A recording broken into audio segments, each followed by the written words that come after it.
Hello everyone, मेरा नाम है अमित और आप देख रहे हैं कौटिल्य कॉमर्स। लास्ट क्लास में हम लोगों ने इन्वेंट्रीज चैप्टर का आरटीपी से सारे सवाल बना लिए थे। कुल मिला के 6 आरटीपी अवेलेबल है 2018 से लेके 2020 तक। आज हम लोग इन्वेंट्री चैप्टर का एमटीपी जो 2018 से लेके 2020 तक 6 मॉडल टेस्ट पेपर इंस्टीट्यूट ने इशू किए थे, उस 6 मॉडल टेस्ट पेपर को हम लोग आज सॉल्व करेंगे और देखेंगे कि जो हम लोग स्टडी मटेरियल के समय कॉन्सेप्ट बिल्ड किए थे, क्या उससे हमारे मॉडल टेस्ट पेपर एमटीपी के सवाल बनते हैं या नहीं। चलिए शुरू करते हैं। Model test paper November 2020। Physical verification of stock in a business was done on 14th June 2020। The value of the stock was 96 lakh. बोल रहा है 14 जून 2020 को 96 लाख रुपीस का स्टॉक है। The following transaction took place between 14 Jan to 30 Jan। बोल रहा है 14 जून से लेके 30 जून तक का ट्रांजेक्शन बता रहा है। तो हम बोल रहे जाहिर सा बात है, क्वेश्चन में क्या बताया है, बोला है 14 जून 2020 इस दिन कितने का स्टॉक है 96 लाख। फिर यहां से लेके 30 जून के बीच में कुछ ट्रांजैक्शन हुए हैं और हमको यहां का स्टॉक निकालना है। तो सर आपको क्लोजिंग निकालना है, ओपनिंग दिया है, ओपनिंग से क्लोजिंग निकालना है। क्या करना पड़ेगा सर, ओपनिंग में इस बीच में जो जो परचेज हुआ होगा सबको ऐड कर दीजिएगा, जो जो सेल हुआ होगा उसका कॉस्ट ऑफ सेल माइनस कर दीजिएगा। हम बोले हाँ, और अगर कोई डायरेक्ट एक्सपेंस होगा तो वो भी इस पीरियड का प्लस कर लेंगे। हम बोले बिल्कुल। अब आगे, out of the goods sent on consignment goods cost worth ₹4,80,000 were unsold. बोल रहा है इस बीच में आप कुछ गुड्स कंसाइनमेंट में भेजे थे, उसमें से कुछ गुड्स अनसोल्ड रह गया 4,80,000। मतलब सर हम कौन कंसाइनर, हम कुछ सामान भेजे थे कंसाइनी को कि लो तुम बेचना, वो बेचा और लास्ट में बोला 4,80,000 का नहीं बिका, तो उसके पास जो सामान बचा है क्या वो गुड्स मेरा स्टॉक है। हम बोले हाँ। क्या वो मेरे बैलेंस शीट में आएगा। हम बोले हाँ। तो बोल रहे सर वो वाला स्टॉक आपका है, आपको दिखाना चाहिए। हम बोले ठीक। तो हम बोले सर वो वाला स्टॉक अगर मेरा है तो 96 लाख में वो वाला स्टॉक जोड़ लेंगे। क्या सर वो इसमें जुड़ा हुआ नहीं होगा। बोले उसमें कैसे जुड़ा हुआ होगा, 96 लाख के बाद का ट्रांजेक्शन है वो, तो हम लोग को अलग से जोड़ना होगा, जोड़ लेंगे। परचेजेज है 8 lakh were made out of which goods worth ₹3,20,000 delivered on 5 जुलाई 2020। बोल रहा है 8 लाख का परचेज किए हैं इस बीच में, ये 15 दिन 16 दिन के बीच में, उसमें 3,20,000 का सामान जुलाई में मिलेगा। कब मिलेगा, इस समय। खरीदे कब है, यहां पे कितने का, 8 लाख। बोल रहा है इसमें से 3,20,000 जो है वो अभी नहीं मिला है। तो सर 4,80,000 तो मिला है। हम बोले हाँ। जो 3,20,000 अभी नहीं मिला है, क्या वो गुड्स भी मेरा है, वो गुड्स इन ट्रांजिट है, रास्ते में है। हम बोले हाँ। तो क्या गुड्स इन ट्रांजिट भी मेरे बैलेंस शीट के क्लोजिंग स्टॉक के अंदर ही आता है। हम बोले बिल्कुल। तो सर ये 3,20,000 को भी दिखाइएगा जो यहां का परचेज है, 4,80,000 और 3,20,000 आपका गुड्स इन ट्रांजिट है। हम बोले बिल्कुल। सेल्स वेयर 27,20,000, सेल्स कितना है 27,20,000, कब का, इस समय का।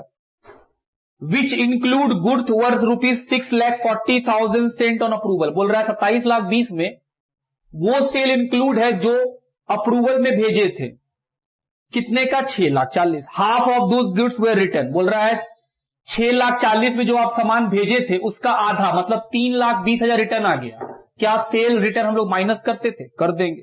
But no information available regarding the remaining goods.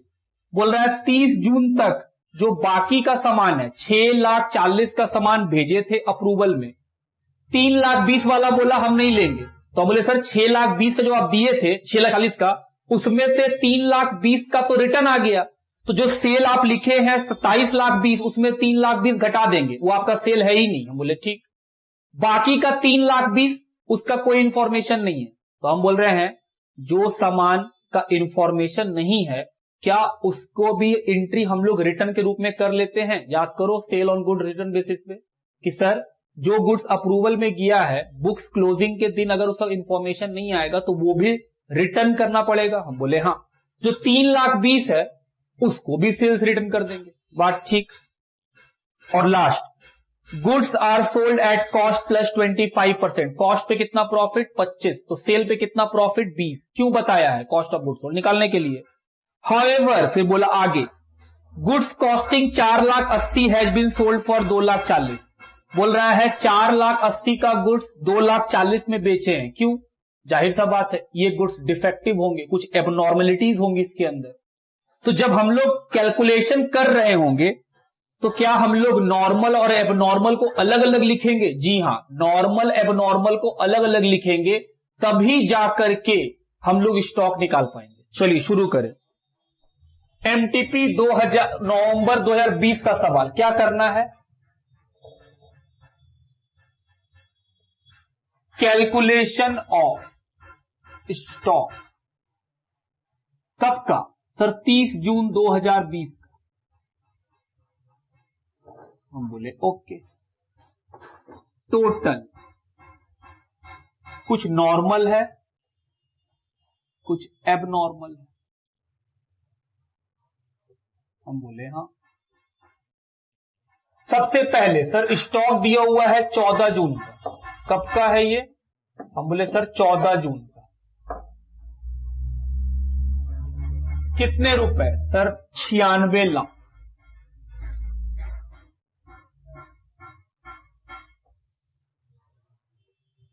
हम बोले ठीक, आगे बढ़ो।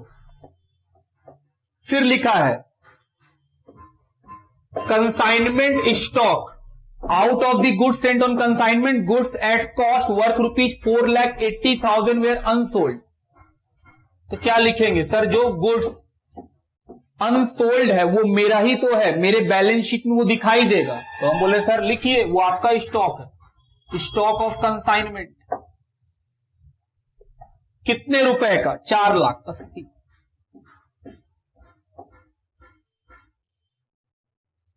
उसके बाद परचेज किए हैं 8 लाख का, जिसमें 3,20,000 अभी मिला नहीं है, तो सर वो ट्रांजिट में है, तो इसी समय का परचेज।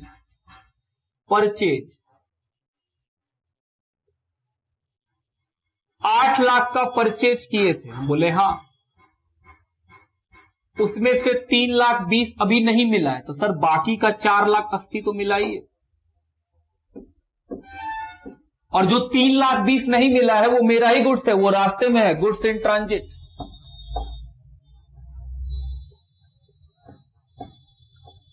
हम बोले हाँ, वो गुड्स भी तो मेरा ही है, मेरे बैलेंस शीट में दिखाई देगा। 3,20,000 ये पॉइंट भी हो गया। पॉइंट नंबर 4 सेल्स का है, तो ये क्या निकला? हम बोले सर ये निकला आपका टोटल गुड्स। ये क्या है मेरा? सर ये है टोटल गुड्स जो आपके पास है, इसमें से माइनस कर देंगे cost of goods sold.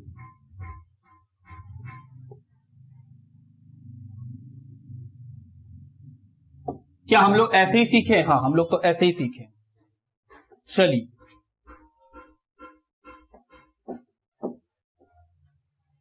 Sales कितना? सेल्स है 27,20,000। टोटल सेल्स कितना है? 27,20,000। उसमें एबनॉर्मल सेल कितना है? 2,40,000। सर एबनॉर्मल कैसे? 4,80,000 का कॉस्ट है, तुमको 2,40,000 में बेचा, क्या वो कुछ खराबी है उस आइटम में? हम बोले हाँ, तभी सस्ता बेच रहा है तुम उसको। कितना बच गया? 24,80,000 का नॉर्मल होगा, माइनस क्या कुछ रिटर्न आया है सेल में? हाँ sir, 3,20,000।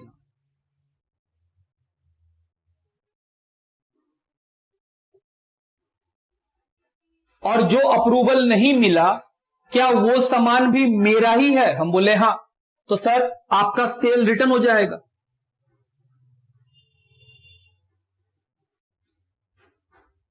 Cell on return basis. Sir एक बात बताइए ना, बुक जानते हैं इसको यहां लिखता है। हम बोले फर्क क्या पड़ेगा उस बात से। हम बोल रहे हैं हम इसको यहां माइनस में लिखें या उल्टे साइड में प्लस में लिखें, एक ही बात तो है। हम इसको यहां नहीं लिख रहे हैं, फिर आप बोलिएगा बाद में कि सर रिटर्न किया तो सेल ऑन अप्रूवल बेसिस जब अप्रूव नहीं होता है सर तो एंट्री होता है सेल्स अकाउंट डेबिट, तो सर आप सेल्स को क्यों नहीं घटाएं? तो हम बोले हाँ उसी लॉजिक को लेके चलो ना कि भाई सेल्स डेबिट हुआ होगा, जिस गुड्स का अप्रूवल नहीं मिला उसको भी तो रिटर्न ही मानना पड़ता है हमको। हम बोले हाँ कितने का? हम बोले सर ये भी है 3,20,000 आधा।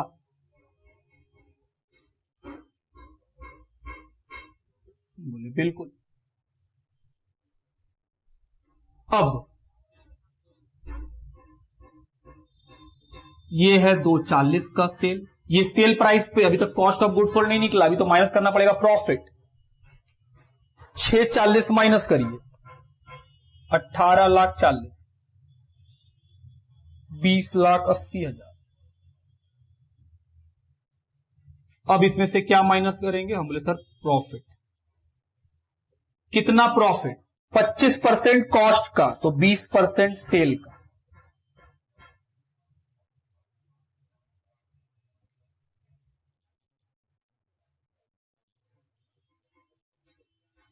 और इसमें तो लॉस हुआ है तो लॉस तो प्लस होगा, तभी तो कॉस्ट में पहुंचिएगा।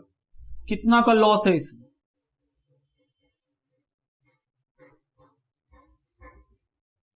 ये क्या निकला? Cost of goods sold. 18,40,000 में 3,68,000 गया, 14,72,000, 4,80,000 का। ये क्या है? कॉस्ट। यही है सामान जो बिका है।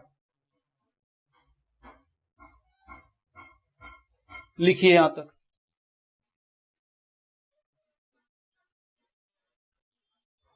आइए इसको जोड़े।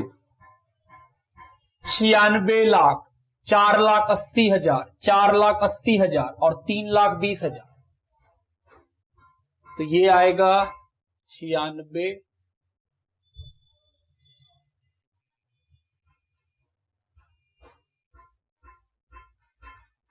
1,08,80,000।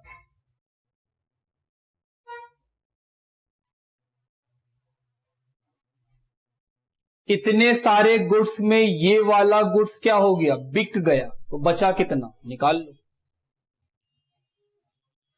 तो सर स्टॉक एज ऑन 30 जून 2020 कैसे निकालेंगे? सर टोटल गुड्स, इतना सारा गुड्स खरीदाया, उसमें से ये वाला गुड्स बिक गया, इतने कॉस्ट का गुड्स बिक गया, तो 1,08,80,000 माइनस 19,52,000, कितना बचेगा? Sir 89,28,000। This is the value of stock.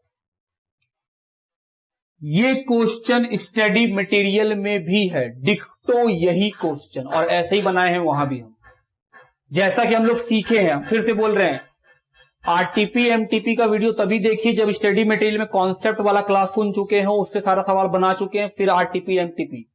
अगर मान लो तुम कॉन्सेप्ट बिल्डिंग किसी और से सीखे हो और मेरा आके आरटीपी और एमटीपी देख रहे हो, तो जाहिर सब बात है डिफरेंस होगा। वो बोलेगा कि सेल्स ऑन रिटर्न बेसिस यहां लिखो, हम बोल रहे हैं दोस्त हम यहां पे भी लिखेंगे तब भी वही आएगा और यहां लिखेंगे तब भी यही आएगा। कॉन्सेप्चुअली भी सही चीज है दोनों जगह। आप बोल रहे हैं सर गुड्स अप्रूवल पे रिटर्न आया तो मेरा परचेज बढ़ जाएगा, हम बोले हाँ परचेज बढ़ जाएगा, स्टॉक बढ़ गया। और हम बोल रहे हैं सेल घट जाएगा, क्या सेल के घटने से भी मेरा स्टॉक बढ़ जाएगा? हम बोले हाँ, अगर मेरा सेल घटेगा तो ऑटोमेटिक मेरा स्टॉक बढ़ जाएगा। तो इस तरह से भी कर सकते हैं। ठीक बात, लिखिए।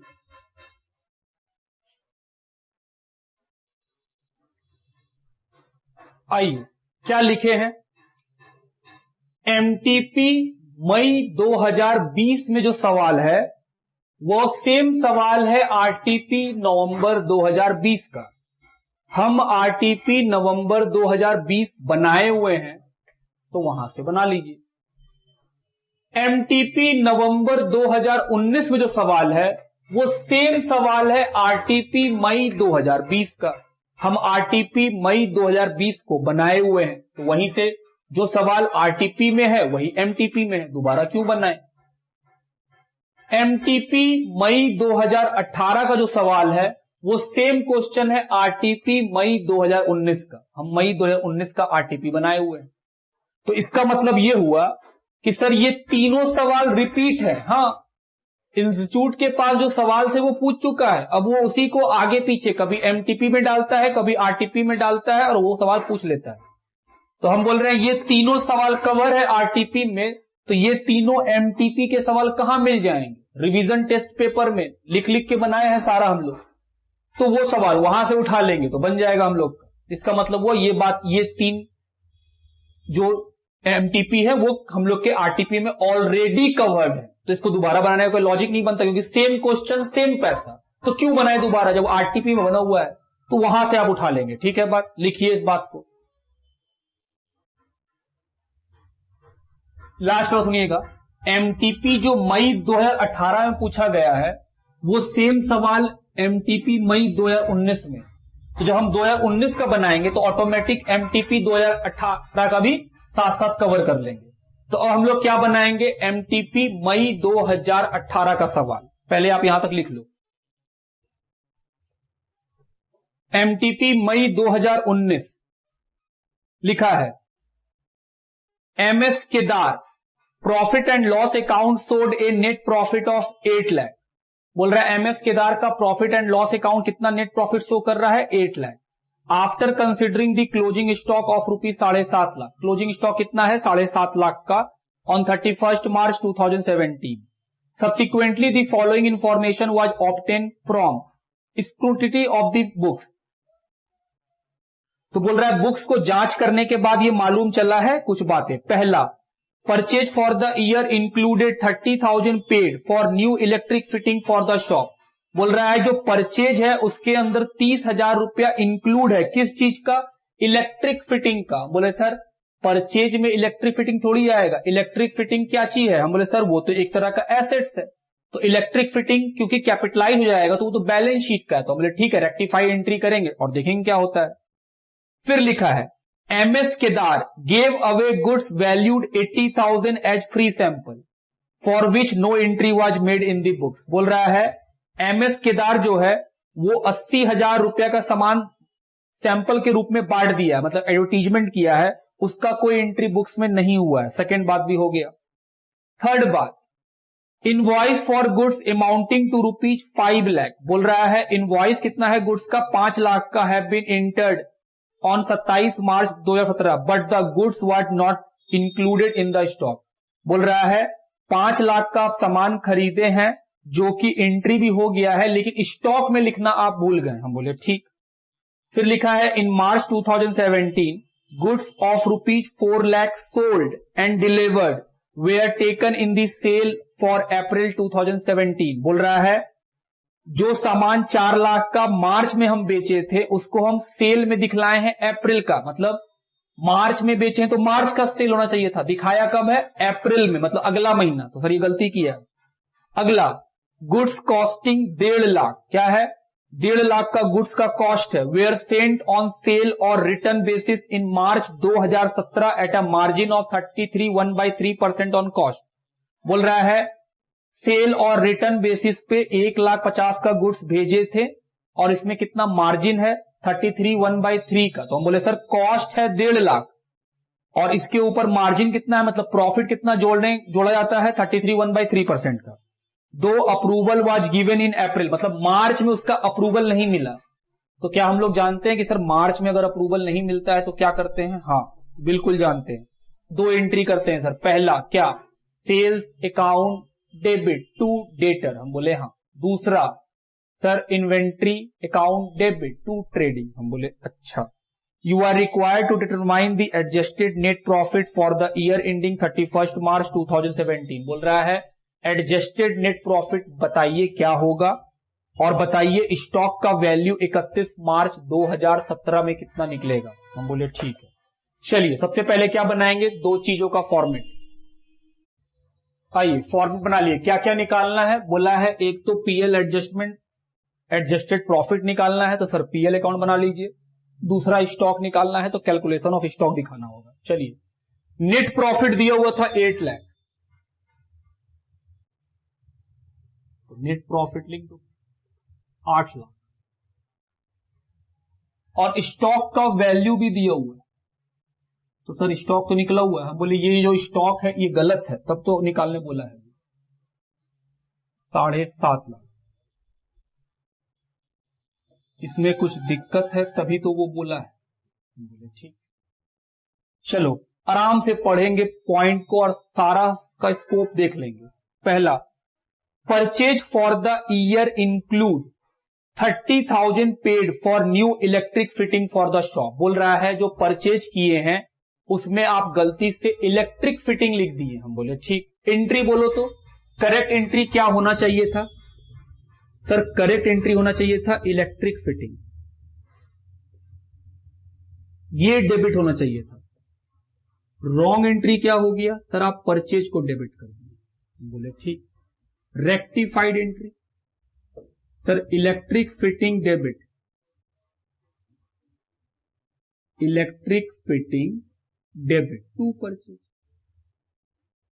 अमाउंट कितना है 30,000। हम बोले हाँ।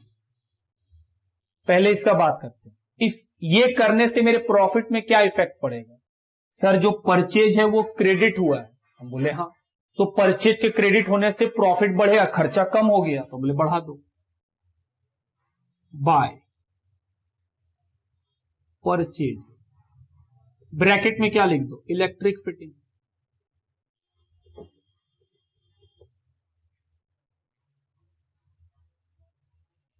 सर ये इलेक्ट्रिक फिटिंग भी तो पीएल में ट्रांसफर होगा, नहीं वो कैपिटलाइज्ड है, वो एसेट्स की तरह है इलेक्ट्रिक फिटिंग, तो ये बैलेंस शीट का आइटम है। बाद में मत पूछना कि सर ये फिर पीएल में ट्रांसफर होगा, बोले नहीं ये नॉमिनल नहीं है, तो ये कहां चला जाएगा बैलेंस शीट पे। ठीक बात, पहला बात खत्म। अब दिमाग में दूसरा बात, सर इसका इफेक्ट क्लोजिंग स्टॉक पे भी जाएगा। हम बोले क्यों जाएगा, सर देखिए अगर परचेज घट गया है तो मेरा तो स्टॉक भी घट गया होगा ना। हम बोल रहे एक बात बताओ, जो स्टॉक का वैल्यूएशन होता है क्या वो किताबों से किया जाता है या फिजिकली जाके देखा जाता है। हम बोले सर फिजिकली जाके देखा जाता, जो चीज बोला जा रहा है वो है भी कि नहीं। तो हम खरीदने के समय इलेक्ट्रिक फिटिंग जोड़ दिए थे, तो क्या मेरा सामान जब जाके वहां काउंटिंग करेंगे तो वहां इलेक्ट्रिक फिटिंग मिलेगा हमको। हम बोले नहीं। तो क्या क्लोजिंग स्टॉक में उस इलेक्ट्रिक फिटिंग का कोई इफेक्ट पड़ा भी होगा। हम बोले नहीं। जब पड़ा ही नहीं है तो घटाएंगे क्यों। आप बात समझते हैं कि सर कई सारे बच्चे का ये डाउट चल रहा है, उसको लग रहा है कि सर एंट्री करने से परचेज घटा तो स्टॉक भी तो घटना चाहिए। हम बोले स्टॉक कैसे घटेगा, क्या ये इलेक्ट्रिक फिटिंग जो हम गलती किए थे क्लोजिंग स्टॉक के अंदर है, क्योंकि क्लोजिंग स्टॉक तो फिजिकली निकाला गया होगा, जब गए होंगे तो वहां काउंटिंग किए होंगे, सामान रखे हुए हैं सर, तो क्या वहां इलेक्ट्रिक फिटिंग रखा हुआ है, गिन लेंगे उसको भी हम पैसा में। हम बोले नहीं, तो कोई इफेक्ट है ही नहीं उसके ऊपर, फालतू का सवाल है ये। आगे बढ़िए। Second number, Kedar gave away goods valued 80,000 as free sample for which no entry was made in the books. बोल रहा है फ्री में सामान बांट दिए, तो फ्री में सामान बांटने का एंट्री क्या होगा, sir advertisement account debit to purchase. बोले हाँ। कितने का सामान बांटे हैं, सर 80,000। बताइए क्या होगा, सर एडवर्टीजमेंट डेबिट हुआ है तो खर्चा है, खर्चा को डेबिट साइड लिखिए।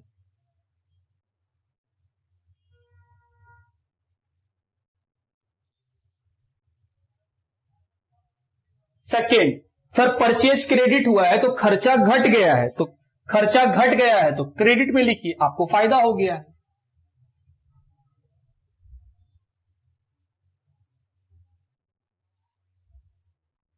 आइए अब बात करें, सर परचेज घटा है तो स्टॉक भी तो घट गया होगा। हम बोले दोस्त अभी तो बताएं, तुमसे रिकॉर्ड करना भूल गया तो क्या जो सामान तुम दान में दिए हो वो तुम्हारे गोडाउन में रखा रहेगा क्योंकि तुम एंट्री करना भूल गए? हम बोले नहीं।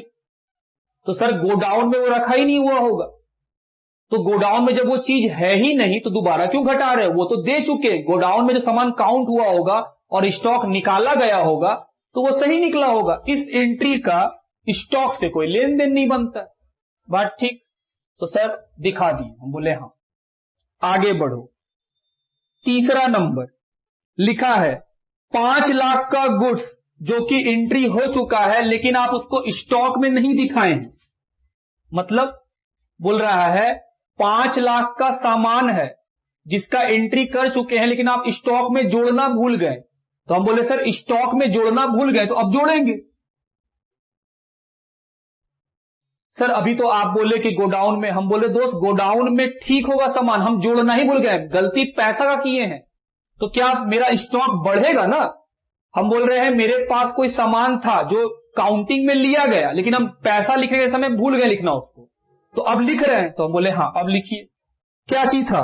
हम बोले सर स्टॉक नॉट रिकॉर्डेड।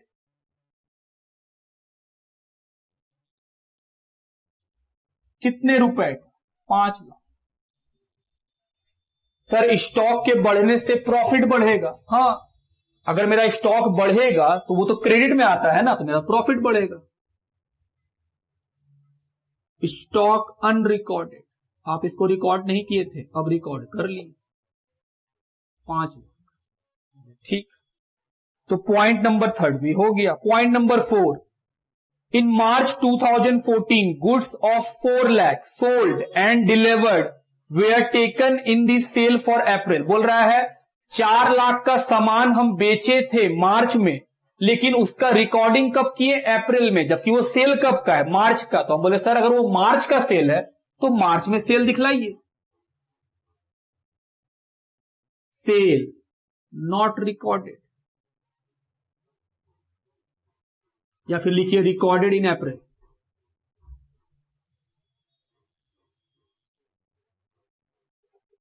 कितने का? 4 लाख। क्या इसका इफेक्ट इस पे जाएगा? हां सर सामान बेचे हैं तो स्टॉक तो घट जाएगा। हम बोले फिर वही बुड़बकई वाला बात, हम सेल का एंट्री अगले साल दिखाएं तो क्या मेरे गोडाउन से सामान नहीं गया होगा?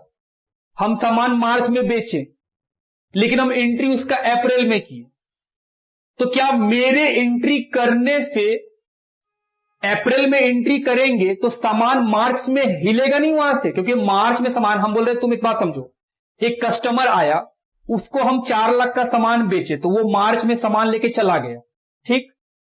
तो मेरे गोडाउन से वो मार्च में सामान निकल गया होगा कि नहीं निकल गया होगा? हां सर निकल गया होगा। तो दोबारा क्यों निकालना चाहते हो? लेकिन सर आप, हम एंट्री कब किए उसका? अप्रैल में। तो हम बोले सर आप एंट्री अप्रैल में किए हैं, गुड्स थोड़ी अप्रैल में गया होगा, गुड्स तो मार्च में ही चला गया। तो जब 7.5 लाख निकाला गया होगा तब तो वो सेल कंसिडर हो गया होगा अपने आप, गोडाउन में सामान होगा ही नहीं। बात ठीक? वो लिख दिए। तो सर 4 लाख का सेल दिखा दिए। हम बोले हां। पॉइंट नंबर 5 बोल रहा है 1.5 लाख का गुड्स आप भेजे थे रिटर्न बेसिस पे, जो अप्रूवल चैप्टर पढ़े उसके हिसाब से। कॉस्ट कितना है? 1.5 लाख। बोल रहा है इसके बारे में कोई अप्रूवल नहीं मिला है आपको अभी तक, ध्यान देना। हम बोले सर बताइए क्या होगा? हम बोले हम क्या बताएं, तुम बताओ। अप्रूवल बेसिस तो पढ़ के बैठे हैं हम लोग। एक 1.5 लाख का कॉस्ट का चीज है, कॉस्ट कितना है गुड्स का? हम बोले 1.5 लाख। इस पे कितना प्रॉफिट जोड़े होंगे? सर 33.33, जो कितना आएगा? 50,000। तो कितने में सेल किए होंगे हम? 2 लाख में। जब हम सामान बेचे होंगे तब 2 लाख का एंट्री कर दिए होंगे। बोलो हां। हम बोले हां सर कर दिए होंगे। हम बोले सर बुक्स जब बंद हो रहा है तो इसका अभी तक अप्रूवल नहीं आया। हम बोले बताओ क्या होगा? सर सबसे पहले होगा सेल को कैंसिल कर देंगे टू डेटर। कितने से कैंसिल करेंगे? 2 लाख। क्या एक और एंट्री होता है? हम बोले हां सर। दूसरा एंट्री बोलो क्या होता है? Closing stock account debit to trading account. ये तो कॉस्ट पे होगा 1.5 लाख। यही बात लिखा है। लिखा है goods costing 1.5 lakh were sent on sale और return in March 2017 at a margin of 33.1/3% on cost, though approval was given in April. बोल रहा है ये सामान बिका कब है? अप्रैल में। तो मार्च तक में तो सर नहीं बिका, और नहीं बिका तो हम क्या किए? अपना सेल को कैंसिल किए। एंट्री क्या लिखे? Sale account debit. Sir sale को डेबिट कर रहे हैं तो आपका जो इनकम है वो घट जाएगा, क्योंकि सेल तो इनकम है, आप डेबिट किए तो इनकम घट गया। हम बोले हाँ, तो डेबिट साइड लिखो। To sales on approval basis.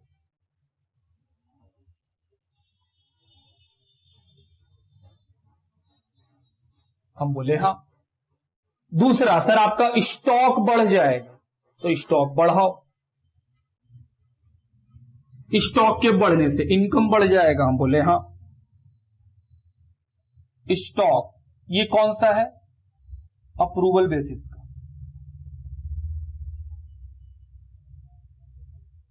कितने रुपए का स्टॉक? 1.5 लाख। क्या मेरा क्लोजिंग स्टॉक बढ़ेगा? क्या मेरा क्लोजिंग स्टॉक बढ़ेगा या नहीं बढ़ेगा? ऑफ कोर्स बढ़ेगा, तो बढ़ाओ। Stock of approval basis.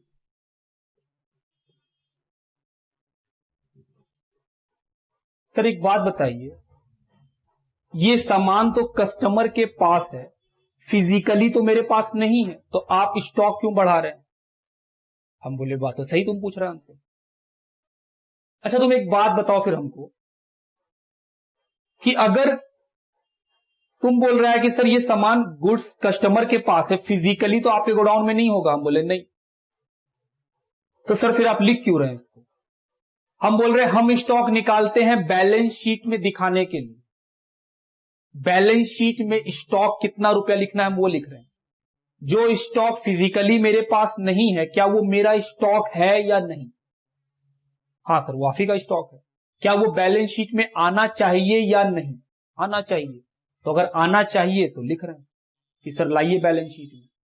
तो सर इसका मतलब हुआ कि आप जब स्टॉक निकालते हैं तो आप फिजिकली को भी देख रहे होते हैं और साथ ही साथ फाइनल अकाउंट में वो स्टॉक आना चाहिए या नहीं, आप वो कंडीशन भी देख रहे होते हैं। हम बोले हाँ, हम दोनों को देख रहे होते हैं। ठीक, चलिए जोड़ो और निकालो प्रॉफिट। सर ये जोड़ के आएगा 14 लाख, तो ये है स्टॉक का वैल्यू। प्रॉफिट वाला बात को जोड़िए। सर प्रॉफिट को जोड़ के आएगा 19,60,000। 19,60,000 माइनस कीजिए जो आया, ये है एडजस्टेड नेट प्रॉफिट जो निकालने वो बोला था।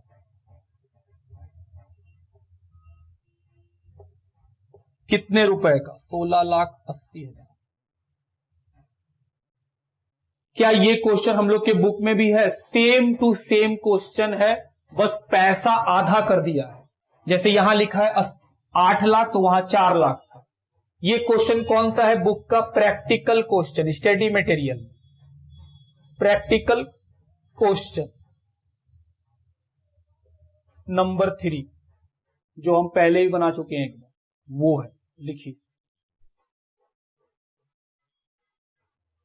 आइए, एमटीपी मई 2019 में 2 एमटीपी आया था। एक एमटीपी अभी हम लोग बनाए, एक और एमटीपी आया था, सेकेंड एमटीपी। उसमें भी इन्वेंट्री का क्वेश्चन है। क्या है सुनिए। ए trader prepare his account on 31st March each year.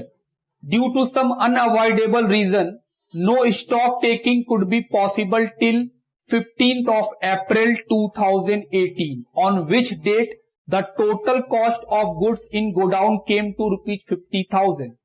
The following facts were established between 31st March and 15th April 2018. बोल रहा है एक ट्रेडर जो है वो अपना बुक्स मार्च में बंद करता है, लेकिन कुछ कारणों से वो 31 मार्च 2018 को अपना स्टॉक नहीं निकाल पाया, और वो स्टॉक कब निकाला? 15 अप्रैल 2018 को। और उस दिन 15 अप्रैल 2018 को उसके गोडाउन में कितने का स्टॉक है? हम बोले सर उसके गोडाउन में स्टॉक है 50,000। 15 अप्रैल को 2018 स्टॉक कब का निकालना है? 31 मार्च 2018।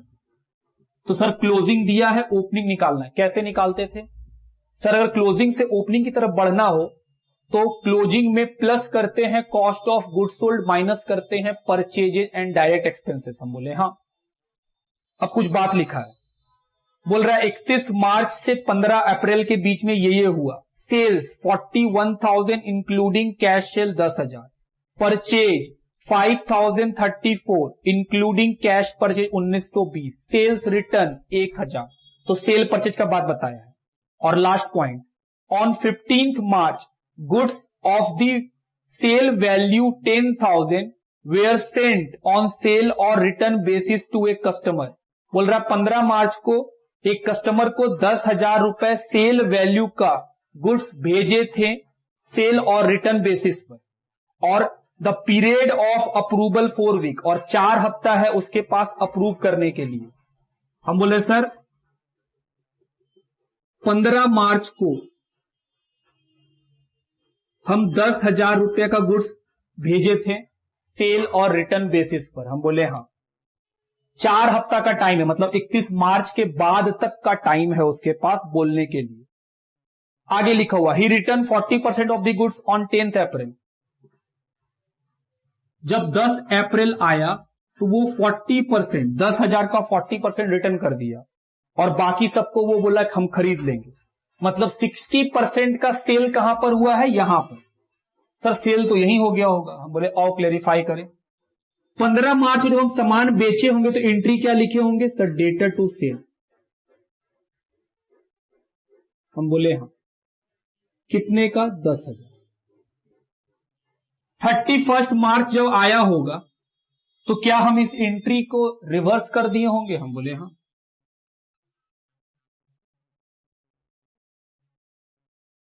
रिवर्स कर दिए होंगे 10,000। तो सेल तो हुआ ही नहीं है फिर। हम बोले बिल्कुल। 10 अप्रैल को आके ये रिटर्न कर दिया, क्या इस रिटर्न का कोई एंट्री होगा? हम बोले नहीं। क्यों? क्योंकि सर आप सेल किए ही नहीं है, क्योंकि आप तो सेल इस दिन कैंसिल कर दिए, तो इस रिटर्न का कोई एंट्री नहीं है। और बाकी का जो 60% है वो हम सेल किए, तो सर बाकी का 60% का आप एंट्री किए होंगे। क्या एंट्री किए होंगे? Debtor to sales. क्या ये जो 60% है वो 6,000 होगा? हम बोले हाँ। तो क्या ये 6,000 रुपया इस पीरियड का सेल है 31 मार्च से यहां का? हम बोले हाँ। तो सर ये 6,000 का जो सेल है, जैसे बाकी सेल होता है वो भी एक तरह का सेल है, आप उसको भी लीजिएगा। तो मन में सवाल उठा कि सर नहीं, ठीक है।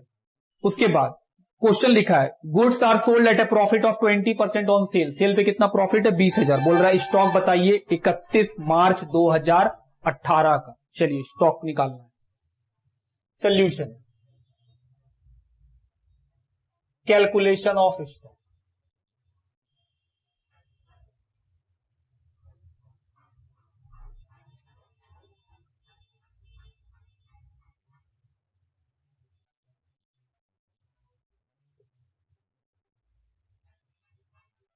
क्या इस क्वेश्चन में कोई एबनॉर्मलिटीज है? नहीं, कोई एबनॉर्मल आइटम नहीं है। स्टॉक का वैल्यू 15 अप्रैल 2018 कितना दिया हुआ है? 50,000। इसमें क्या ऐड करेंगे? Cost of goods sold.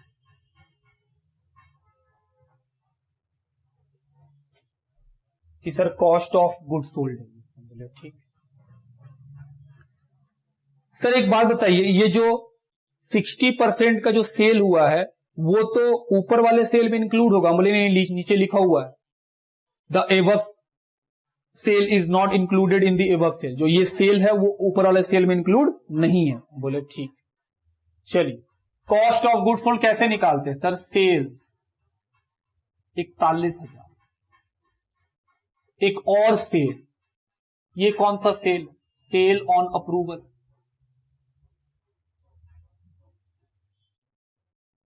कितने का? सर 10,000 में 60% का अप्रूव हुआ, 6,000। तो सर ये वाला सेल आप ऐड क्यों कर रहे हैं? हम बोले इस पीरियड का सेल है, सामान जरूर तुम यहां भेजा था लेकिन इस दिन आकर के तो ये सेल कैंसिल हो गया होगा। हम बोले हाँ, ये सेल तो कैंसिल हो गया। फिर फाइनली यहां बिका, तो इस पीरियड में तो सामान घट गया होगा ना।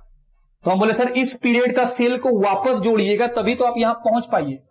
तो हम बोले सर इस पीरियड के सेल को जोड़ लीजिए, माइनस रिटर्न। सेल रिटर्न कितना दिया हुआ है? 1,000 रुपए। 46,000। अब इसमें क्या माइनस कर देंगे? प्रॉफिट। कितना प्रॉफिट है सेल का? 20%। सर 9,200। कितना आएगा बाहर? सर ये आएगा 36,800। इसमें से लेस कर देंगे क्या? परचेजेस। परचेजेस सिंपल दे दिया है 5,034।